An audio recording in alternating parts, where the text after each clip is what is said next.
بسم الله الرحمن الرحیم. که د یو ماشوم د هوا نالی کې څه شي ونښلي او هغه د چوکینګ شروع شي، نو د هغې اسانه طریقه دا ده چې ماشوم به تاسو په خپل د ګس لاس باندې الټه سملوئ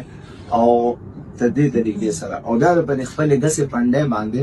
دې طریقې سره سملوئ چې د هغه سر لاندې شي، او په ملا باندې به 15 ګزارونه داسې ورکوئ، 1 2 3 4 5 او بیا به یې سیده کړئ او بیا به په هغه په سینې باندې 15 ځله داسې کمپریشنز ورکوئ. ګورئ 1 2 3 4 5 او دا به تاسو بار بار همدغه ریپیټ کوئ چې څو پورې د هغه د هوا نالۍ نه هغه شیز راوتی نه وي.